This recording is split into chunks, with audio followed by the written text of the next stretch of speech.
So anyway, yeah, that's my. Yeah, I'm excited about it. Yeah, he's You know, well, yeah. honestly. Now Kelly, my boss, went with him recently, and she. Oh.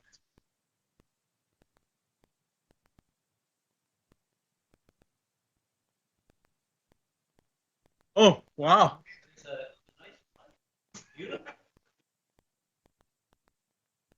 Like a. Yeah. Yeah.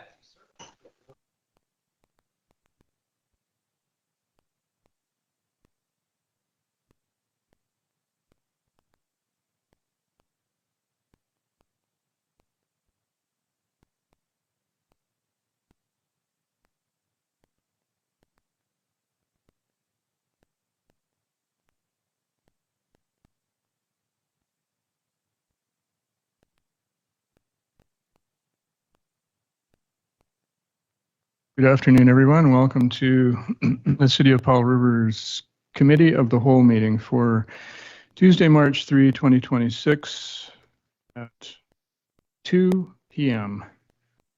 Standard Time. First item on the agenda is, yep, it's going to be going cheap soon. Adoption of the agenda. Any additions or changes, deletions? Seeing none, motion to adopt. Councilor Almeida, any discussion? All in favor? Unanimous. Let's see, on to consent agenda. Anything? Where's my, oh, I'm looking at the wrong agenda, sorry. Something missing here.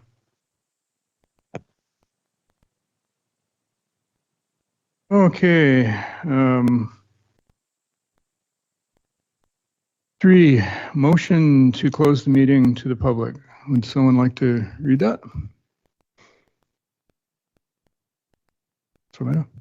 I move that the committee move into a closed meeting to discuss matters covered by the community charter under sections 91K, negotiations and related discussions respecting the proposed provision of a municipal service that are at the preliminary stages and that in the view of the council could reasonably be expected to harm the interests of the municipality if they were held in public. Discussion? Seeing none, all in favor? Unanimous. Thank you. We will reconvene at 3:30 p.m. in this location.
Everybody's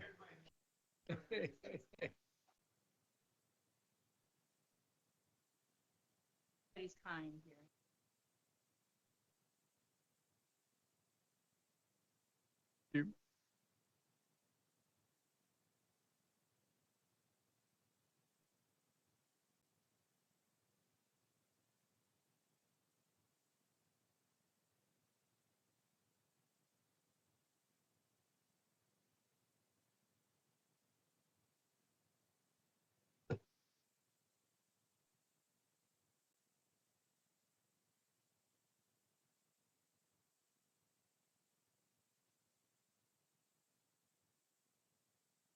Good afternoon, everyone, and welcome to the City of Powell Rivers Committee, the whole meeting for March 3rd, 2026, which started at 2 p.m. and is resuming now at 3:30 p.m. Quite a little preamble here. The meeting can be viewed through live webcasts, and that address is on the city's website. Members of the public can call in during two different sections of this meeting. One is the public input period to make comment on items of business listed under legislative matters, committee recommendations, or new business. And that includes 10.1, 10.2, and section 12 of our current agenda. Also, during public clarification period to ask a question pertaining to anything that is on this current agenda. Yeah, there's some other instructions here, and I'll leave it up to anyone who is interested to read these instructions, but I think I've covered the main points. So I want to acknowledge this beautiful place and land that we live on. I've thought about this quite a bit. Our home, my home, and the home of the Tla'amin people who have been here for a lot longer than my family and probably most of ours, and for millennia. That we all have the responsibility of looking after this beautiful place. So on to let's see, we have adopted the agenda. Onto public input period. Is there anyone in the gallery who wishes to make comment on the items on the agenda that I mentioned? Not seeing anyone. Mr. Sion, is there anyone online? On the phone? No? Okay, for a second and third time? I do not see anyone. So we will go on to general matters. 7.1 delegation, Jessica Colasanto, Lift Community Services regarding review of Community Resource Center supports and structures. Ms. Colasanto. Hello, thank you for having me. There was a bit of a font mishap in the transferring. My name is Jessica Colasanto. I am the Community Resources Manager at Lift Community Services. I'm here to talk about our funding and programming at the Community House, just to give you an update and an opportunity to ask any questions if you have any. I'm not looking for funding today.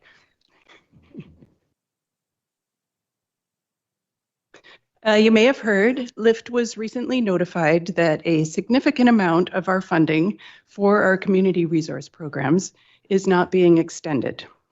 This was annualized funding. It was never intended to be permanent, but we still weren't expecting it to end this year. Our drop-in programs have endured multiple funding disruptions over the years, and we're once again in the position of having to significantly restructure our programming in order to keep the doors open. We have had several sites around town: Family Place, Literacy, our Community Resource Center, Immigrant Supports, and now these are all being housed under one roof. With the exception of Immigrant Services, These community drop-in supports have never had sustainable funding. We've had to rely on the generosity of community partners, such as the Town Center Mall and the library, for donating programming space.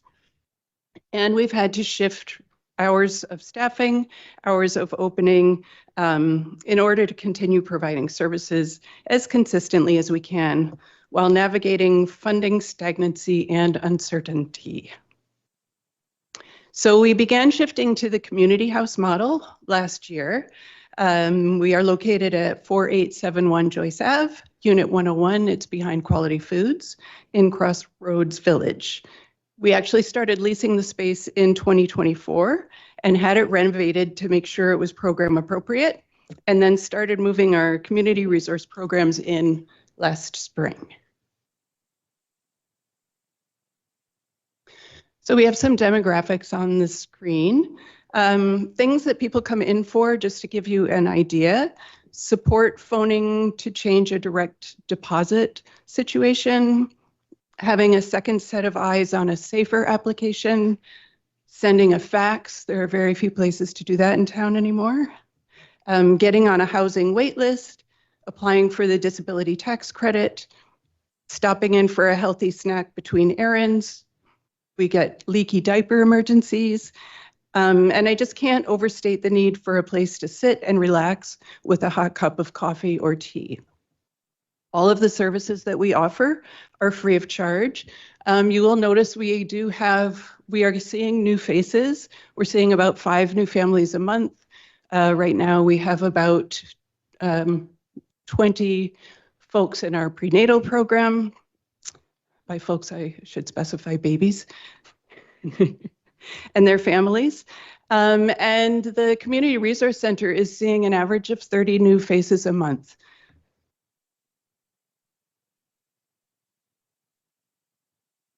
So by restructuring to this community house model, we're hoping to minimize impact to the people that we serve. It will noticeably impact our adult drop-in hours the most, and unfortunately, it's also impacting our staffing. We're also having to limit our non-labor costs dramatically, so food and grocery card donations would be welcome, and always volunteer support. And perhaps council would be willing to write a letter to the Ministry of Health and/or the Ministry of Social Development and Poverty Reduction, so that we could ask them for future funding. I wanted to say that I do read a lot of comments on Facebook, and just want to express appreciation for the hundreds of people who have come to the community house in the last year to drop off butter or blankets, shampoo, any little thing to say, I hope this helps, and to thank us for being there. These gestures seem very small. They're very quick and quiet, but they do help build a really strong sense of community, and they are deeply appreciated. And we see the writing on the wall. We know there's less money coming into the community for services. Our organization feels it. I think it's everywhere is feeling it. But we have been through this before. It seems to be cyclical, and we are committed to keeping the doors open.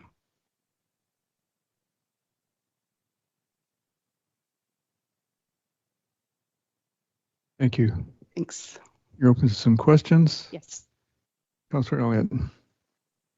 Thank you, Chair. Through the chair, I'm wondering, when you're saying letter of support, whether you had something in mind as a template or some such thing that would give us something to try to provide decision around. I can absolutely submit one for you if you're amenable to that. That would be great. Thank you. Councillor Isaacson.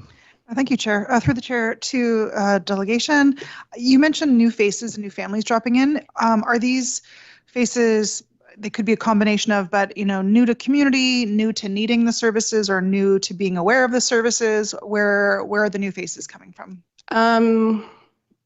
I would say new to needing the services. They've known we've existed. Some will come in. I don't have a graphic for you, but we have some folks who will come in every day. And then we have some folks who come in once a year. and, some who are once a month. So we're getting a lot of people in who say, I haven't been here since you were at the last space. So we know they've been around for a while. And additional question, correct me if I'm wrong, I feel like one of the current services offered through CRC is your tax program. Could you speak a little bit about that and who that might benefit, who might need those services? Yes, it's a free tax program put on by volunteers through the CRA, and it's for simple taxes with very modest income. So I believe the threshold is 40,000 for a single person. Mayor? Through the chair, could you give us an idea of how much funding you've lost and therefore would require to go back to where you were? It's difficult to say in that it's always a rolling funding. Like, we don't get all of our funding at the beginning of the fiscal year. Sometimes it comes in much later. I'm constantly applying. I've got applications out there now that I'm like may be successful, but to plan for a fiscal year, it's difficult. Minimum of $100,000 was the biggest, the one we weren't expecting was 100,000. Thank you. Before I go over to Councillor Elliott, you didn't include numbers particularly here. How, as far as the clientele, like in the broad sense of all these supports that you're providing for the community, and in view of how the CRC goes back over 20 years now, if I'm not wrong, I just definitely remember struggles over the years and how much service just the CRC, let alone all the other services that Lyft is providing that I think are so often kind of forgotten these days. Can you speak to trends in numbers and the breadth of service that is, like, is there an increase, I guess is specifically what I'm asking, in current times and over the recent past? Absolutely. I think it was 2007. It was on one of the slides. So just about 20 years. Yeah. There were a lot more daily visitors in like the 2015 to 2017 era on Mondays because there was a morning brunch program that was super popular. COVID hit, obviously we had to close the drop-in down, but we were still supporting folks in creative ways. And since we reopened the doors, it has been a steady uptick. We moved in April of last year, and the space is smaller. It's a little bit out of the way, not really. And so the first few months, it was maybe around, I don't know, I'm horrible with numbers, but we did see a drop, and now we're back up to, we're definitely we serve about 35 to 40 hot meals a day. Those are all gone by 2. People still come in for other reasons. Not everybody eats something. So yes, the numbers are climbing back up. Can you also to pre-COVID days. Right. How about demographics? Has there been a change over the years in demographics or, population? We've always supported a lot of seniors, and now there are moments of the day where it's all seniors. I don't know that that's ever happened before. Okay, thank you. And then, yeah, it's also difficult to say because we were co-located with different programs before, right? Now we're co-located with Family Place, Immigrant Services. So we are seeing new faces in that way as well, so that they'll sometimes come over to the adult side. It's a really nice blend of services, for sure, being co-located. Are they symbiotic to each other, too? Definitely. Wow, that's awesome. Councillor Elliott. Well, thank you. Just Councillor Isaacson gave me this thought that you must be looking for volunteers all the time and maybe even for tax season. How does, are there criteria for being a volunteer and what kinds of volunteers do you need the most? We always need tutors. We have a list of volunteer spots on our website, liftcommunityservices.org. All volunteers have to do a vulnerable sector criminal record check. Tax volunteers have to do an additional program through the CRA, which does take a bit of time. So maybe for volunteering for this year's tax season, it would take at least probably a month to get going. So maybe for next year. But definitely tutors and all sorts of things to volunteer for. Councillor Maida. Thank you, Chair. I'm just curious, maybe I missed hearing you say this. The loss in the grant funding, do you know, was that a provincial-wide thing due to budget cuts where similar organizations in other municipalities, or is it based on numbers that you're reporting that they felt you weren't needing those funds anymore? Or? Because there is no mandated drop-in service program, like it's not something that the government funds. Typically, the funding that we get, we're applying for whatever is available. And so, yeah, in this case, they didn't say specifically, but I think it was redirected. Yeah. That's right. So you have some support for legal aid or some sort there too as well? Yes. Yes. We are a partner for the Legal Aid Society. I heard you mention that you would like a letter from us. I just gapped when Councillor Elliott was possibly asking you about that. But I'm going to just follow that up right now. I'm wondering how we might approach that. This would be like a letter from mayor and council to ministry to encourage further support. I think we've done that in past years. Absolutely, yeah, and I can send a template along. Okay, I'm wondering if by unanimous support, council would support our CAO and the mayor in doing a letter, or is there any discussion on that? Does it need to? Meet our CAO? Typically, if there is going to be a letter and all of council wants to authorize it, it should be a motion of council as a whole, first and seconded. And as this is committee of the whole, it would be a motion for council moving forward. If it's a letter from the mayor, from the office of the mayor, sometimes those are just sent out without. So it really depends on what council committee of the whole wants to recommend to council. Okay, we could do that. Send this to council. Councillor Dowd. Yeah, I was going to suggest that if a member of council wants to write a letter, that they write one between now and the next council meeting and put it on the agenda for approval rather than trying to wordsmith something around the table, and who knows what might come out of that. Councillor Maida. Just a quick question for Jessica. Is there any time sensitivity in terms of writing a letter at all? No, sometimes the application deadlines come up really quickly, so it's nice to have one on hand to go. So it would just be for the next few months. Yeah. So I'm thinking Ms. Colasanto offered a template, and I know we've done this at least once in the past. I think it would probably be pretty quick if you've got something you could offer as a suggestion, just to send it. Perhaps we can refer that to council this Thursday or next Thursday, and Thursday.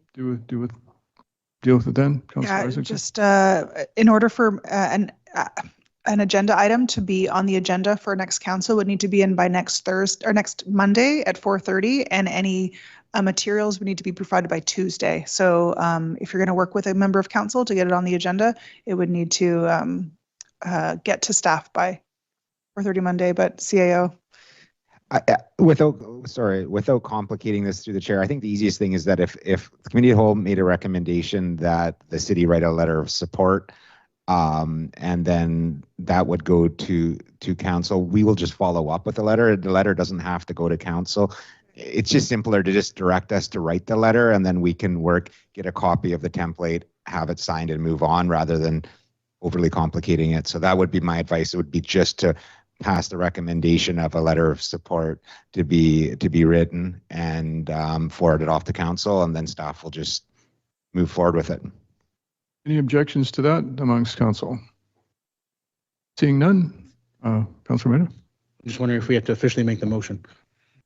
No disrespect to the CAO, I think he wants us to make the motion. Do you want to make the motion? What do you ask for? I will move that the city write a letter to the provincial government in support of these services and move that to council. Okay, we don't need a seconder here. Any discussion on that motion? Councilor Elliott? Oh, sorry, I thought we were voting. Yep, definitely want to get to a vote. Seeing no more, all in favor? Unanimous, thank you. Okay, Thank you so much. thank you so much. To the consent agenda, does anyone want to pull the one item from the consent agenda? Seeing nothing, would someone like to move the consent agenda? Councilor Elliott? I move the consent agenda.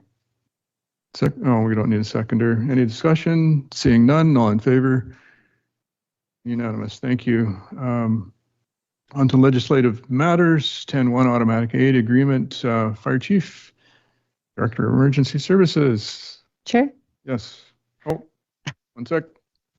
Thank you. Thank you. So I just wanted to disclose that my daughter, Lindsay Elliott, her job is the Emergency Program and Fire Smart Coordinator for Common Nation, and she is a paid on-call Deputy Fire Chief as well. And so because this item is to make recommendations to work with her, it would impact her. Well, she would be a part of implementing that if it should go through. I would declare conflict and step out of the room. Thanks. Thank you.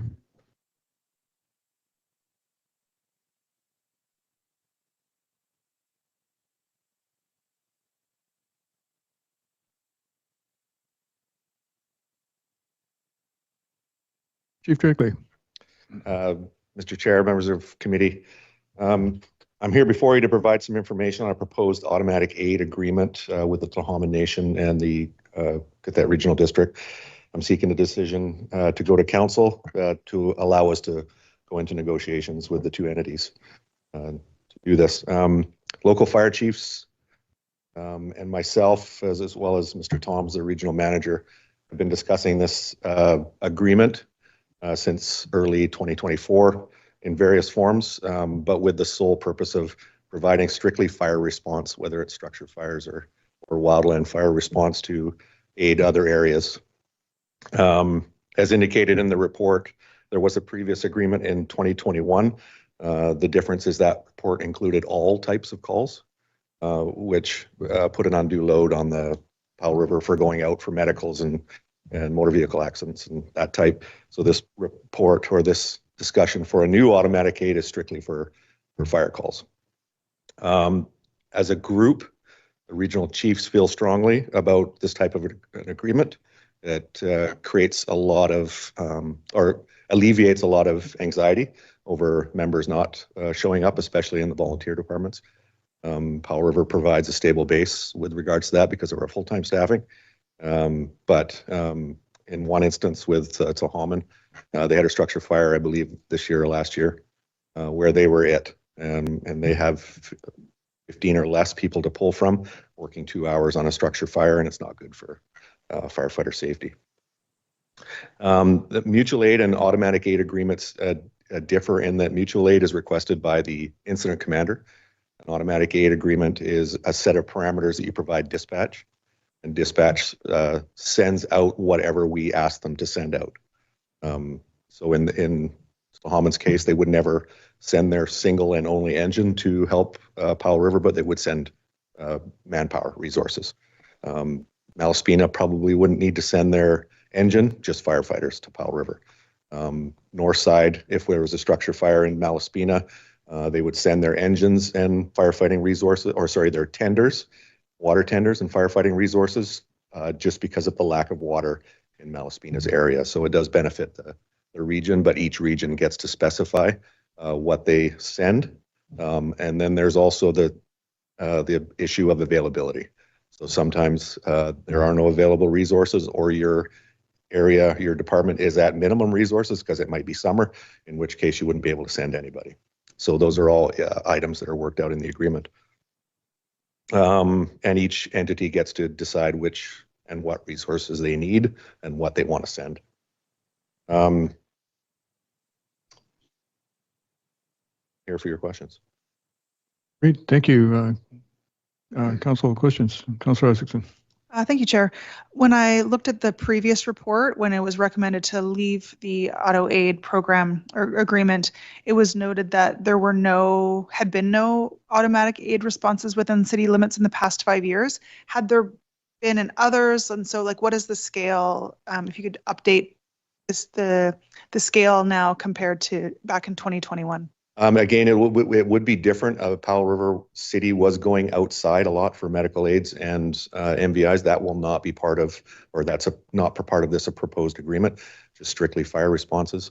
On the responses for 2025, Northside had no structure fires. Tla'amin had 1, Powell River had 22, and Malaspina had 9. So it just depends on which area. The outside areas will be coming into Powell River more often than we will be going out. So there was, I believe in the last agreement, there was a consideration over reimbursement. I don't know the intent of the reimbursement, whether it was for wages or for used supplies. If you go out and you have to use a lot of foam, that should be replaced by the party requesting the resource. But as far as staffing goes, it's in the fire service, there are never any lines. There can't be. Mm-hmm. It creates difficulties for the incident commander or the duty officer to be able to justify whether you're going to put out a house or have an effect on a rescue based on where a line is. So it's difficult to you put the officer or the incident commander in a difficult position by doing that. So the idea is that the lines are agreed on and blurred purposefully, and that Powell River has the benefit of a combined force with career and auxiliary staff. The officers are well aware that they have to wait till the auxiliaries show up or the host department is there, and then they can come back. But they have that initial benefit of being able to get there quickly, put water on the fire, and then turn around, come home. What's it up? Yeah, I've got a few questions. I was trying to remember 2021 when the one auto aid agreement expired, and what brought that about.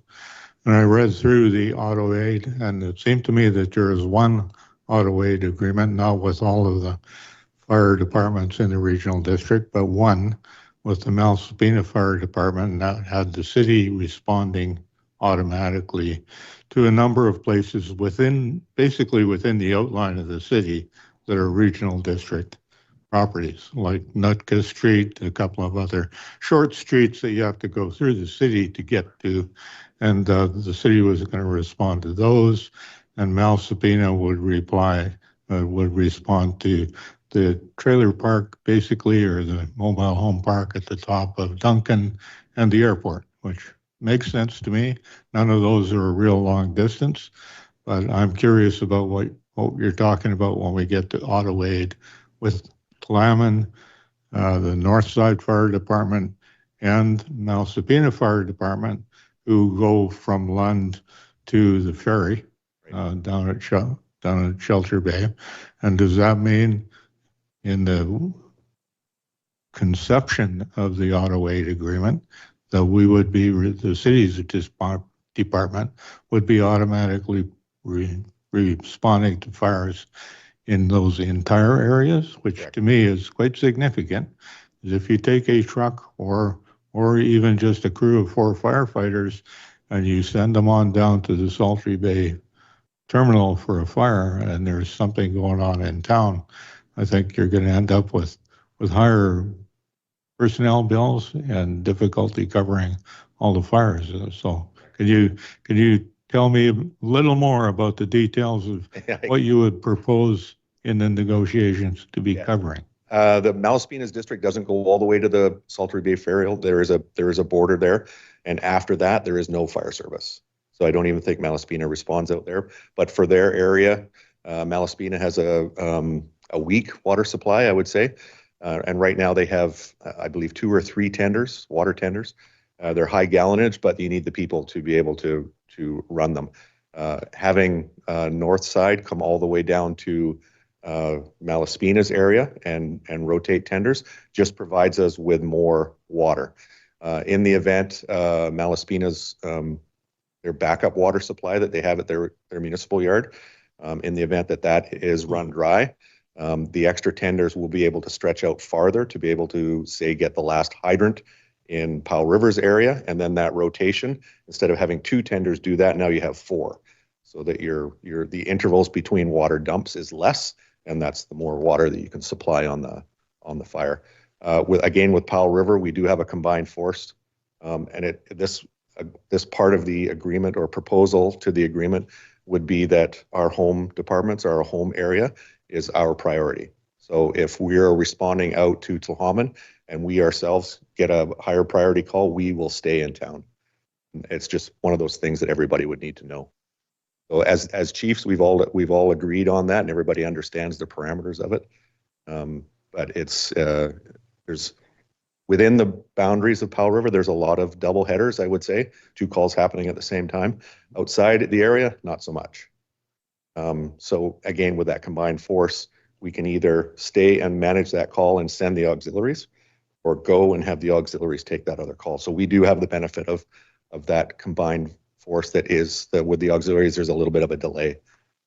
Yeah, it seems to me when you go from 2 fire departments helping each other to 4 fire departments helping each other, the chance of having simultaneous calls goes up. And I think your answer is you'll be looking at an auto aid agreement that's significantly more widespread than the one that we had going up to 2021. So it's a major change. Yeah, if I can relate it to an island area, District 69 from Nanoose or Lanceville to Union Bay. There's 14 fire departments in there.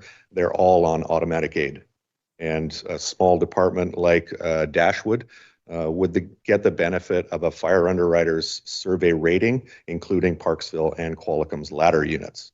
So the 3-story buildings now fall under the fire underwriter survey because they have those on automatic aid. It's the same with areas in Powell River that do not have a hydrant system. They will be able to take advantage of Malaspina's Superior Tanker Shuttle service that's certified, and then that's a decreased rating for insurance for them. I don't know how many areas we have there like that. I have to request that from Public Works, but it's because it's an auto aid, the rating goes with it. Thank you. Okay, I've got a question for you. I recall from 2021 that there was dissatisfaction within council and staff council with compensation because as you mentioned, service was more out for our department out of the city than the support that was coming back in. And I also understood from the report that costs are covered, mutual aid costs are covered already by that, but costs are covered by the mutual aid agreement. Is that, and that would apply to an auto aid agreement as well? Is that, can you speak a little more to that? Yeah, the auto aid and the mutual aid run in parallel to each other. So the specifics of the mutual aid would apply to the auto aid with some variances. Again, I don't know the intent of the charges for that. The mutual aid or automatic aid agreements that I've been part of, it was supplies. So, usable supplies like foam and that type of thing. If a vehicle gets into an accident on the way to the call, that's the individual department's responsibility. If they lose equipment, that's the individual's department's responsibility. I've never seen a mutual aid agreement that covered wages. I understand it in the previous auto aid with including medicals and MVIs and alarms activated. I understand that. But again, strictly with structure fires, I know that a lot of the outside departments will be coming in just because of our call volume, a lot more than will be going out. Okay, appreciate that clarification because I also remember that what was happening in 2021 was the disproportionate service was specifically because of first responder responses. So that's no longer going to be the concern. But thank you. Any other questions? Being none, there's a recommendation here, and that is to go to council. I understand. Recommendation for the committee to send to council. Do we need to read that and vote on that? Somebody want to read that? Thank you, Councillor Ethickton. Yeah, I move that the committee recommend to council that staff be directed to enter into discussions with Tla'amin Nation and the Qatat Regional District regarding an automatic aid agreement and report back to council with findings and recommendations. Discussion? Seeing none, all in favor? Unanimous. Thank you. Thank you, Chief. On to 10.2. Oh, yeah. Councillor Elliott can come back. Thank you, Councillor Almeida. Conflict of Interest Expenses Policy 273, Corporate Officer. Sorry, I grabbed the wrong.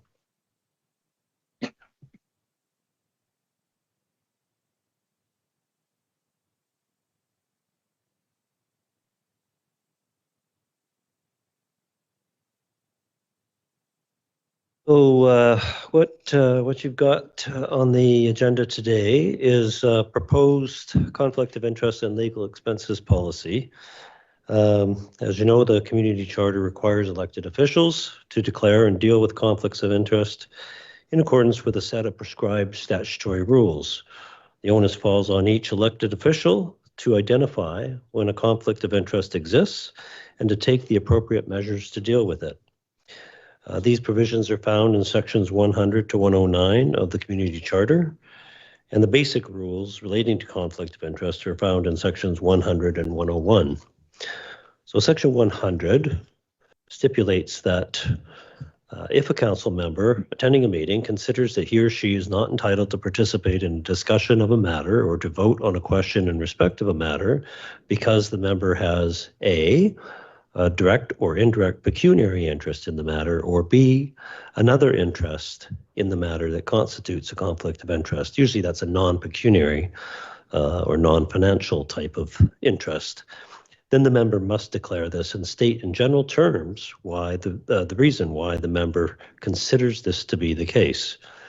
Once that happens, the member must leave the meeting and must not participate in any discussion of the matter at such a meeting, nor vote on a question in respect to the matter at such a meeting, or attempt in any way before, during, or after a meeting to influence the voting on any question in respect to the matter. The elected official may return to the meeting only once the matter that gave rise to the conflict is no longer under discussion, or if the council member has obtained a legal opinion indicating that there's no conflict, and that's found in section 100 sub 4 of the Community Charter. So the crux of this, though, in terms of the proposed policy that you have before you today, is that getting advice as to whether a conflict of interest actually exists or not is an important responsibility of every council member to consider in relation to their own circumstances. The draft conflict of interest policy, or conflict of interest and legal expenses policy, 273, provides options and clarity around seeking legal advice, the onus for doing so, the responsibility for the expense, and the ownership of the solicitor-client privilege pertaining to that advice.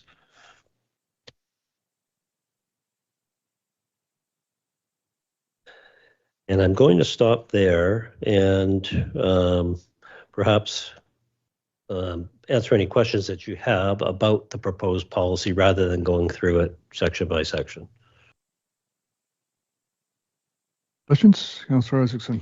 Yeah, thank you, Chair. Through the chair to staff, I think one possibility that I don't see in the policy would be a situation where maybe staff maybe the individual in question and the CAO do not feel that it is a need of the city, or the member doesn't feel it's in a need of the member to seek legal opinion, but that council by majority vote decides that they want to do that, is there space in this existing policy if council decides that, you know, it is in the city's interest to get a legal opinion on a specific matter, a specific conflict of interest, for council to direct staff to seek that? And like, Yes. is that appropriate, and can that fall within the bounds of this existing draft of the policy? Yeah, so it's always an option for council to resolve that the city get a legal opinion in respect of a matter.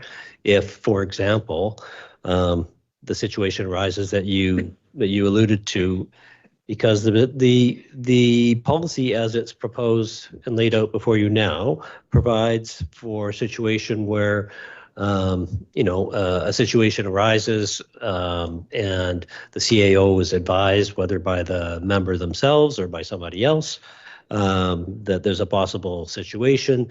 The CAO is the one who decides on behalf of the city whether or not the city ought to get a legal opinion on the city's behalf. So it doesn't specifically lay out that the option exists for council to resolve to do that. So that exists no matter what, regardless of this policy. Or, you know, we could add that as one of the general stipulations under Section 5 at the end, that it's always council's option to direct staff to seek a legal opinion. And in that case, the legal opinion would be kind of owned by the city. It would be a legal opinion to the city as opposed to the individual in question. Yes, it would be the city's solicitor-client Yeah. relationship, yeah. Councilor Dup. I'm just going to stick to questions right now. My comments, I think, will come later. But going through it, I think what policy is trying to say is the city won't pay for legal opinions that a councillor gets if the councillor gets a legal opinion to see if they're in a conflict or not. I think that's the gist of it. The main thrust of the policy is, yes, that it is it's the elected official's responsibility to make that call, and if they feel that they ought to get one, then it is up to the elected official to do so, unless the city feels that it's in the city's best interest to seek that legal opinion. Well, it's up to the individual to get a legal opinion if they think they need it. That's a pretty simple paragraph. So my question, reading through it, I was trying to, over the last couple of days, read through and understand it. So can you tell me what paragraph 3 does that paragraph 2 doesn't do? Because I can't understand what it means. Wait, paragraph 3 versus paragraph 2? Paragraph 3 says, after notifying and consulting with the impugned council member, the CAO may choose to notify or consult with the mayor or the acting mayor if the possible conflict relates to the mayor or someone raises a possible conflict of interest to the CAO. And my reading that, I've read it quite a few times, trying to backwards and forwards, but I think it says the same thing that number 2 says over again. Paragraph 2 says over again. I don't understand what difference is and what paragraph 3 is trying to accomplish. I think paragraph 3 is really just laying out that if the CAO feels that it's appropriate or wishes to consult with the mayor, or if it's about the mayor, then with the acting mayor, then the CAO is at liberty to do so. Doesn't really state anything about that in the previous paragraph. Really talks about where a possible conflict of interest is raised to the CAO either by the particular member or by someone other than the particular member. And then the CAO will consult with the member and determine if it's in the city's best interest to seek legal advice on behalf of the city. So it adds another layer about consulting with the mayor if the CAO deems that something that's appropriate in circumstances. But It only adds another level of consulting with the mayor if the conflict relates to the mayor. I would think if you were consulting in paragraph 2 with the person complained about and the person complained about was the mayor, you would be consulting with the mayor. I think probably doing it once would be enough. A point of privilege. I think I see where the confusion is. That line, or the acting mayor if the possible conflict relates to the mayor, is almost like in brackets. It's not about a conflict relating to the mayor, but it's about if, for example, someone brought a concern about me being in conflict of interest, 2 is true, the paragraph 2 is true. And 3 lays out the ability to the CAO to also connect with the mayor. In the case, though, that the mayor is the impugned council member, then the acting mayor would be the person that it goes to. So it is like, I also read it weird twice, but it adds an additional potential step to consult with the mayor on a conflict, and then that conflict relating to the mayor is about the CAO approaching the acting mayor, and it's almost like that phrase could be in brackets. I don't know if that clarifies things a bit for you or muddies it further, but yeah, I feel like that sentence could be read 2 ways and be a little bit confusing. I'm just trying to understand what is actually happening here. And paragraph 4 said the CAO must maintain the confidentiality of a third party. But what does that mean? Yeah. In relation to your first question through the chair, Councillor Dowd, number 3, paragraph 3, if using an example, if someone had said that Councillor Isaacson was in a conflict of interest and I approached Councillor Isaacson and talked to them, I wouldn't necessarily go to the mayor and have a conversation and say that, someone had approached me about Councillor Isaacson or another councillor. Number 3 provides that opportunity to do so if I felt it was necessary. Without number 3, basically that conversation shouldn't be taking place. We shouldn't be having those conversations with the mayor about potential conflicts of interest that involve other elected officials. So that's for that one there. And then, sorry, your question in relation to number 4 is in regards to confidentiality. And what was that? Sorry. Yeah, I assume the third party would be someone raising a complaint. Correct. And paragraph 4 says that the CAO must maintain the confidentiality of the third party. So that means you don't tell the mayor or the impugned council member or anybody else who the complaining party is. Is that true? The idea would be that if, for example, whether it's a member of the public or whether it's a member of council that comes to the CAO and says, here's some circumstances that I don't know if you're aware of, but they give rise to what I consider to be a concerning situation, and perhaps you should investigate it. Then if the CAO goes and has a conversation with the impugned council member, they're not going to necessarily tell that council member where that information came from unless the person who brought it up grants permission to provide that information, or if that person has publicly made that information available already themselves. So those are the circumstances under which that would play out.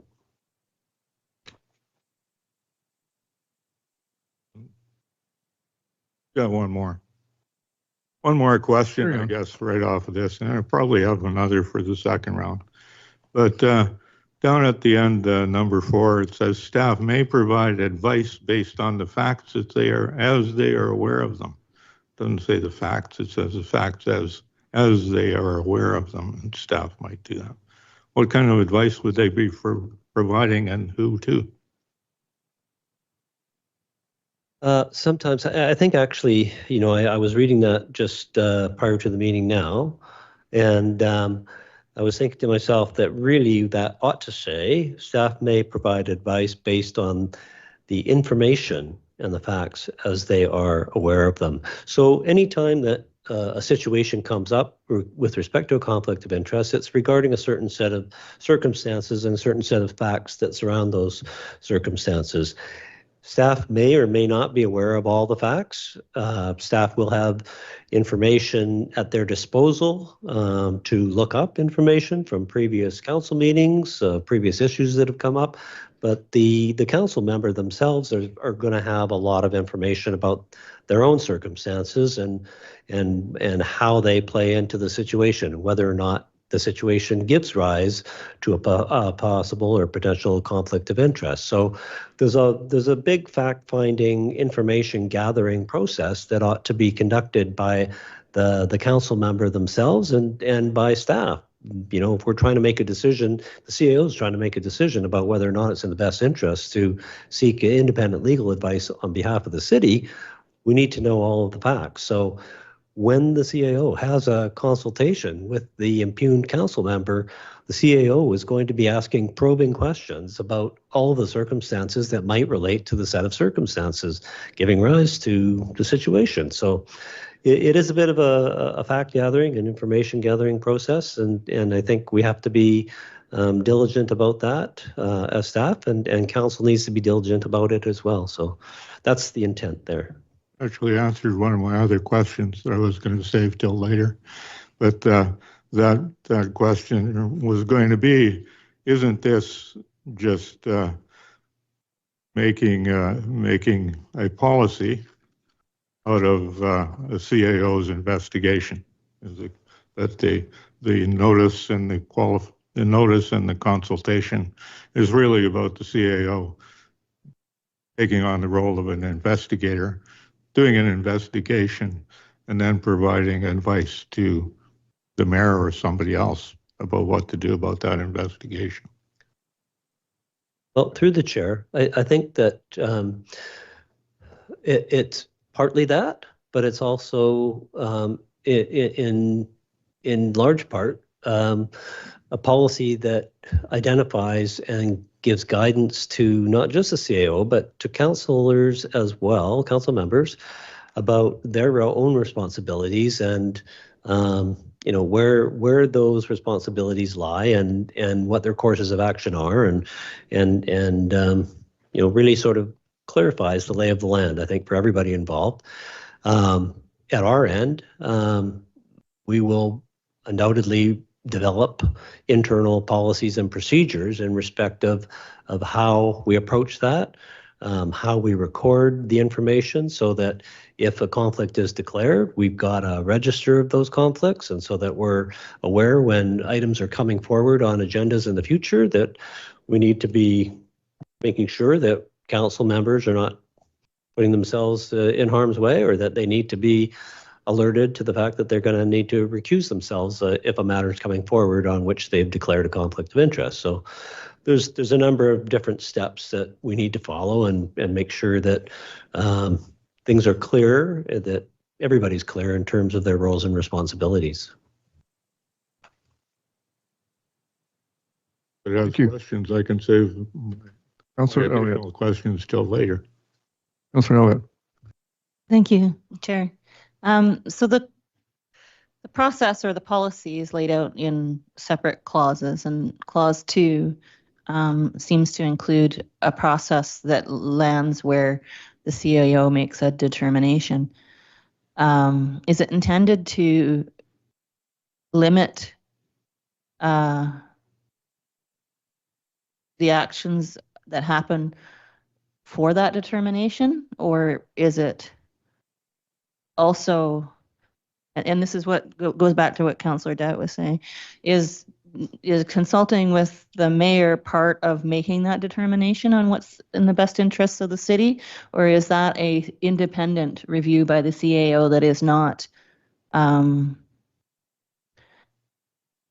part of and is done before one would consult with others? I think that through the mayor or through the chair, the CAO needs to assess all of the circumstances with respect to the particular matter after consulting with the council member, and make a determination as to whether or not it's in the city's best interest to seek a legal opinion on behalf of the city, or whether it's something that is going to remain within the sphere of the council member, and it's up to them to seek a legal opinion if they feel that they ought to do so. Yeah, I got all that. The extra step though of consulting the mayor or the acting mayor is only an extra expansion of the parameters of what the CAO may or may not choose to do. It just provides that extra level of consultation if the circumstances warrant a situation where that's going to be helpful, or if the CAO assesses that it would be helpful to have that conversation, then, and it's not going to cause any harm or disadvantage to anyone, it may be beneficial for the CAO to have that conversation. So that's the only intent there. Yeah, the reason I brought it out was not because I thought there was harm one way or the other. I was thinking about it as outlining the intention around like a statutory decision almost, and the confusion it causes by being in two separate sections. If it's part of section 2, it should be part of section 2. If it's a separate notion, it should reference, and so that it's clear what may or may not be considered in that decision to be a clear policy. And the only time that could hurt the city is if we do something that appears to be different and someone challenges the decisions based on it. Well, it's not how you said you would make your decision. And so just trying to make sure that the wording is clear as to what may be considered as part of that decision or not. And if everything is part of that, it should say so. I hear what you're saying. And that could be moved up into that section. However, I think what you're also saying is that anything and everything that the CAO is going to consider in terms of making a decision as to whether or not the city ought to get a legal opinion for itself should be contained within that section. That is something that we wrestled with a little bit ourselves, and we did seek legal opinion on whether or not that ought to be contained in there, have some criteria that would guide the CAO in terms of how to make that decision, what kinds of things ought to be considered. The advice that we got back was not to basically constrain the parameters of decision making for the CAO, because it's very difficult to anticipate what all those circumstances may entail, even if we use language like without limitation, and that kind of thing, so that it's more of a guide or intended to be a guide. The response back was that that's well and good, and that yes, you would definitely do that if you were going to go down that path, but the advice was still not to go down that path. That those kinds of things tend to start constricting after time, if not at first, and that we would be better off to keep the parameters of the CAO's discretion more open-ended. So, carry on. Mayor. To the chair, pursuant to the report of the corporate officer dated for the committee of the whole meeting of March the 3rd, 2026, entitled Conflict of Interest and Legal Expense Policy 273, that the committee recommend that council adopt Conflict of Interest and Legal Expense Policy 273. Discussion? Don't need a seconder. Looking for discussion. Councilor Isaacson? Thank you. Before I make an amendment, I just want to check with staff. I was thinking of making the same motion of the mayor, but making including two changes. One, you mentioned the word facts. You maybe wanted it to say information and facts in section 5, part 4. Is that correct? I think that would be helpful. That would be helpful.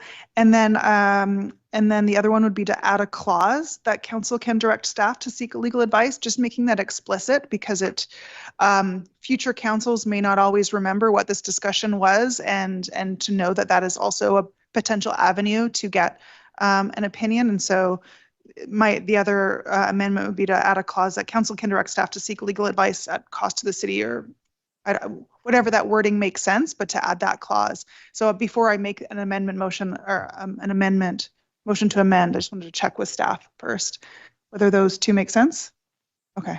Yeah, I think that would be fine to add as section 5 sub 5.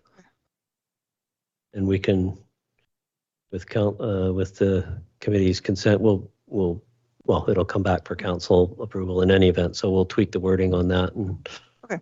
So I move to amend the motion to change 5.4, changing the word facts to information and facts, and to add section 5, clause 5, that references council being able to direct staff to seek a legal opinion at cost to the city. Just before we go on to discussion, would it perhaps be advisable to simply allow staff to make the amendments that staff would like to make instead of being that specific? Just a question as far as I'm concerned. So in relation to my motion, right now the committee is recommending that we adopt this policy. And so if we want any changes, we should tell staff what those changes should be. Okay. Discussion? Councillor Dowd, sorry, you're first on the list here. Yeah, I was hoping we would have a little more time to investigate what we're talking about before we have motions. And I'll say off the stop, but I think it's premature to start trying to move a word or two around. I think we should figure out what we want to do with the general policy. I wanted to point out that this is not the only thing that speaks about conflict of interest. We have a bylaw, we have a code of conduct bylaw that speaks specifically about conflict of interest and how to deal with it. For example, in part 2, it's part 2, investigation, compliance, and enforcement. You submit is to submit a complaint to the corporate officer, not the CAO, but the corporate officer. So that's two concepts of the same thing. One talking about legal opinions about conflict of interest. One talking about complaints. A totally different way of starting a complaint procedure. Number 2, it says the first thing on the written complaint would be name of the complainant. Also, all of those things go to the corporate officer. And there's, it's a really well thought out, because it took years actually for council to come up with this code of conduct, and the investigation process takes into account pretty much all of the things that come up. Putting things into the hands of an external independent investigator, making sure that when you do an investigation, it requires some important things, like if I can pronounce that right, procedural fairness and natural justice being included as part of the recommendation for the investigation, which is not in the policy at all. It also talks about anything that might or could commence a disqualification proceeding under Section 111 of the Community Charter in relation to the matter that is subject to the complaint must immediately be suspended, that investigation, until the proceeding under that Section 111 has expired. So, I think we're setting up another parallel investigation process with different parameters. And I think that's dangerous. It's hard to get that natural justice, which it should have, and the procedural fairness, if there could be more than one. I would rather than try to patch together a bunch of amendments to try to change this, to ask staff to take another look at it in conjunction with our code of conduct policies, and try to get some things that are consistent one to the other. When I saw the heading, I thought, well, staff is just simply wanting to clarify that the city is not going to pay the legal expenses of a counselor who wants legal advice on whether they should declare a conflict of interest or not. But this is more than that. It's a whole separate investigation procedure that parallels but is different than another investigation procedure we already have. So, Councillor Doubt, I take it you are speaking against the amendment. I also heard arguments against the motion being amended, and I understand probably implicitly that you probably would have another motion. Is there any other discussion on the amendment? Please don't assume implicitly that I'm going to do things. I'm not in favor of the amendment, and I don't think we should go ahead with this. Thank you. Councillor Elliott. Just one small point on the motion. It's not the motion you're amending, it's the actual policy. Yeah. So the amendment should read that council adopt conflict of interest and legal expenses policy 273 as amended. And then those points around the amendment are a separate action that we've been assured will happen because it's going to come back to us anyways. The points that George raised, I'm not as concerned about because this is simply a decision on whether to spend the city's money on a legal opinion or not. It is not a determination of whether somebody's in conflict or has done wrongdoing. That's not what's being investigated here. And they're not trying to resolve complaints. They're trying to decide whether it's in the city's best interest to spend money on a legal opinion or not. So they're different kinds of things. The only thing they would investigate would be maybe some precedents around whether the city ran afoul of not getting legal opinions in other situations that might have been similar in precedent setting across the whatever, and trying to make sure they got this facts straight so that they can make that determination. It isn't an investigation of a complaint in the same sense that the code of conduct talks about. So they're different things. But so I'm fine with the amendment as long as we're just saying that we're not trying to put those amendments for the document into the motion. Yeah, thank you. Okay, two questions for the corporate officer. Do you agree with Councillor Elliott's statement as to the intention of this policy and with regards specific, number two, with regards specifically to instructions as for the amendment? Now I'm starting to get a little confused. Was that clear as well? I get the intent, but was the wording correct or good? Yeah, I would agree with what Councillor Elliott has suggested in terms of the motion that is before you, which is that council adopt conflict of interest and legal expenses policy 273 as amended, takes into account the direction that was provided in the course of discussion with respect to the substantive amendments within the policy. I also agree with Councillor Elliott's assessment that this is about when and how to seek legal advice on behalf of the city versus when it is the responsibility of a council member to do so, as opposed to conducting a parallel conflict code of conduct investigation. So, thank you. Any other questions or arguments specifically to the amendment? Councillor Dowd. Could we see the motion we're voting on?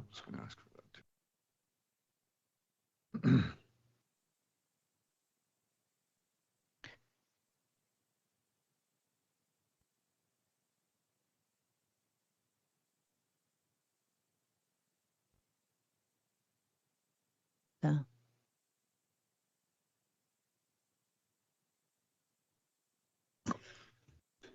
Excellent. Excellent.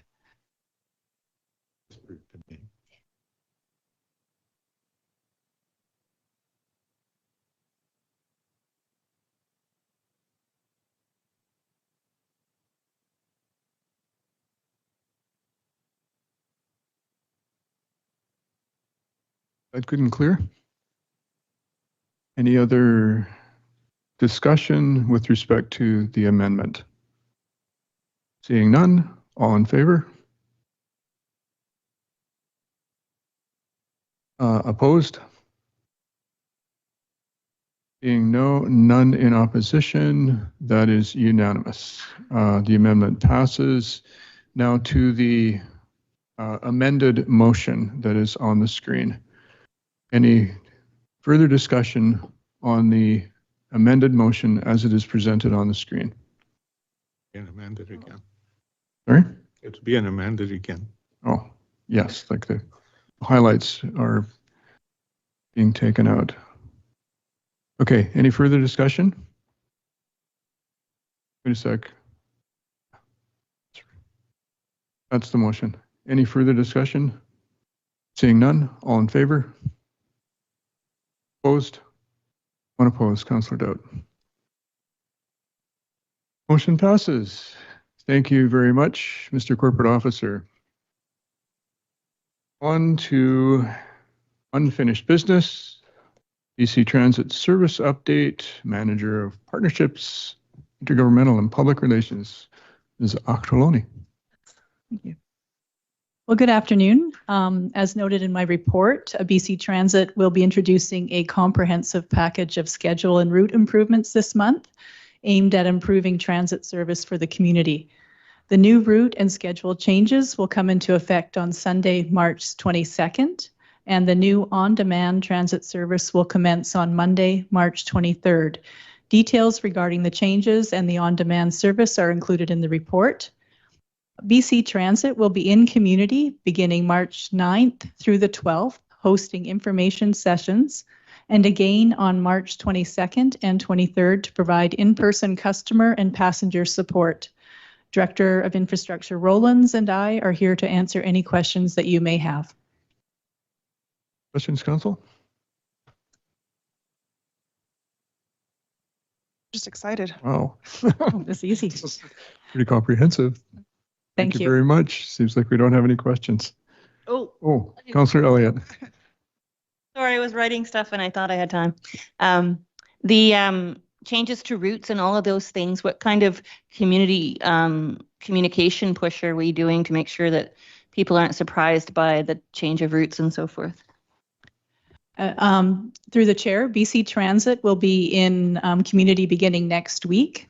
They'll be having information sessions at Brooks Secondary, as well as other locations around the community to provide updated information as to the new routes and schedules. The routes are significantly changed. I think we know that. And so it will have an impact. And they are in community for those 4 days to ensure that people are prepared. And then on March 22nd and 23rd, they will be riding the buses throughout the community to ensure that people are able to get where they need to go.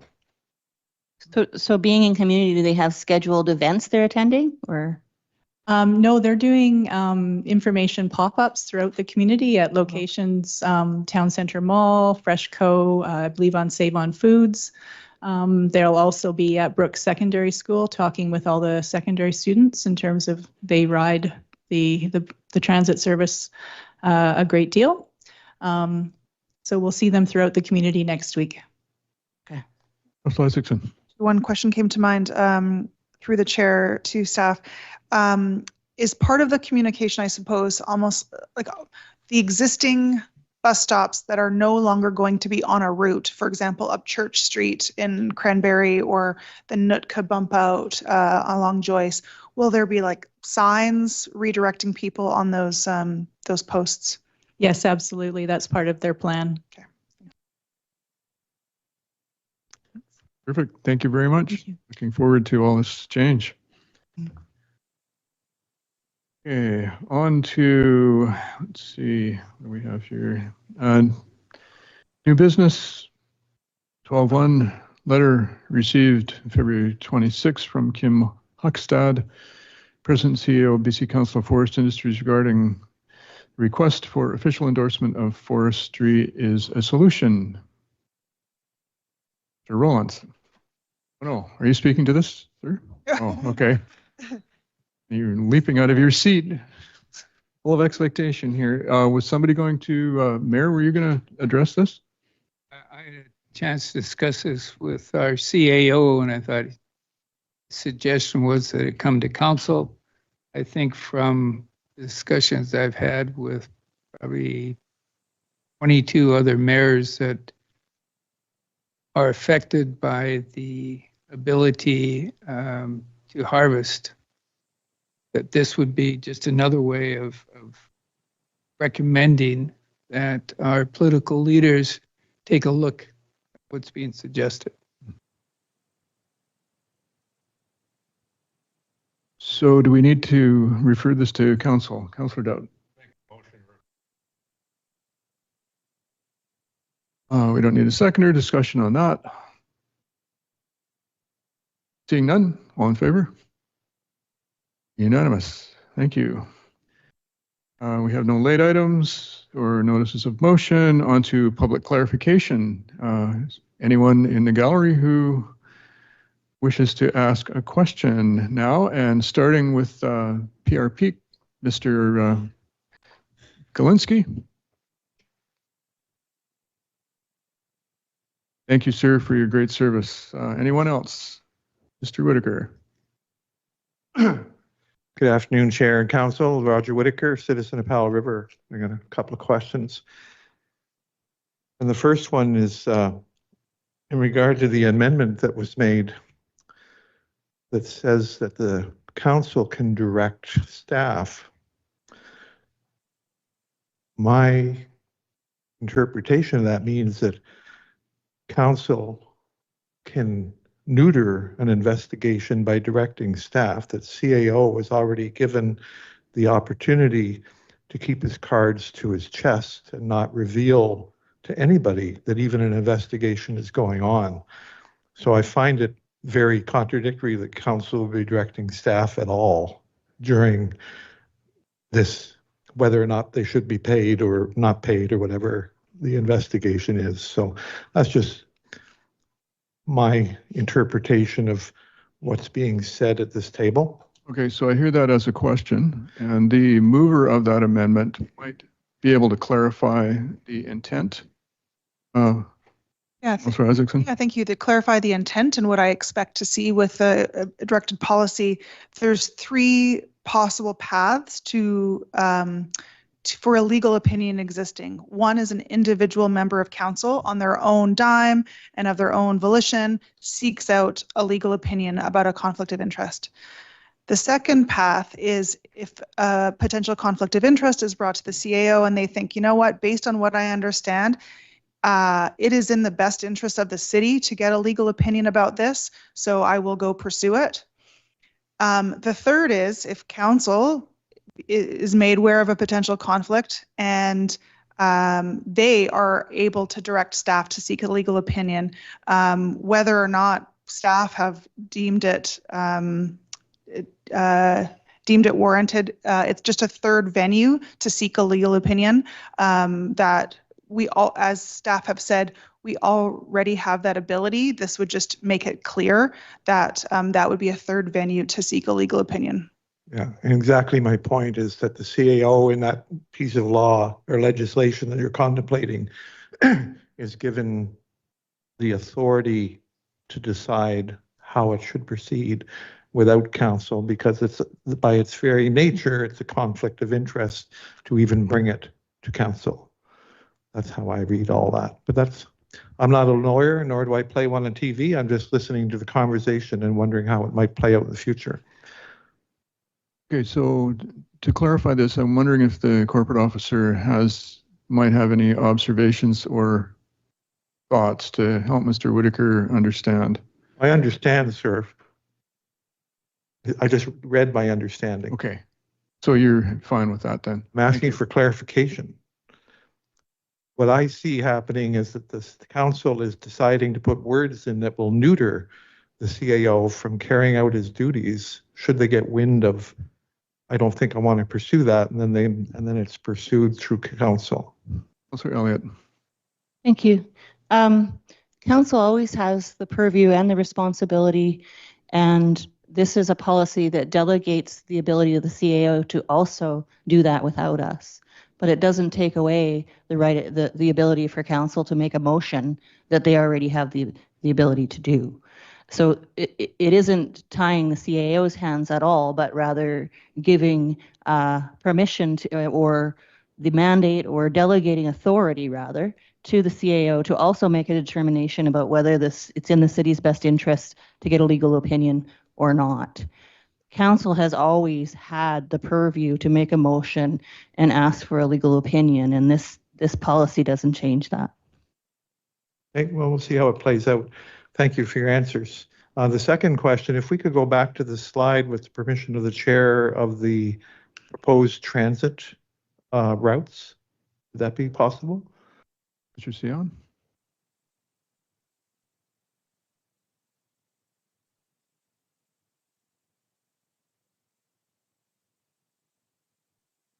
So the question is in regard to the routes, in spite of many opportunities during the discussions over the last 2 years in regard to future routes with on-demand busing, and many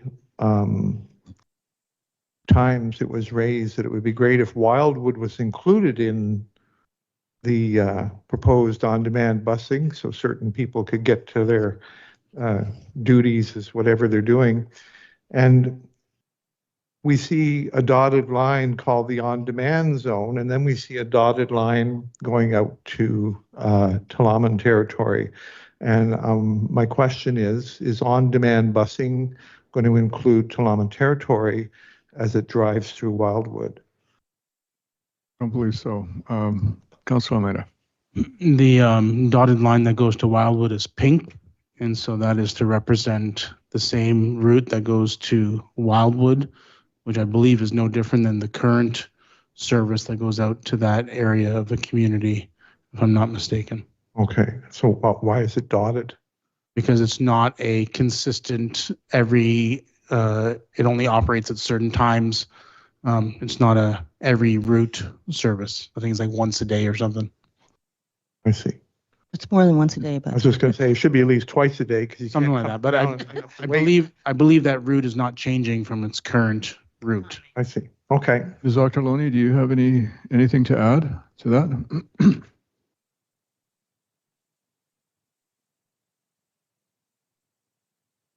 Through the chair, you're absolutely correct. The service out to the Tla'amin Nation will remain the same as it always is, and it will only be done it's not on a regular service, it's only a couple of times per day. And then the on-demand zone, it will be serving Upper and Lower Westview only at this time. Thank you for the opportunity to come before you, Council. Thank you. Any other questions? Mr. Sion, anybody online or communicating with us via email? No others? Okay. We don't have to have a motion.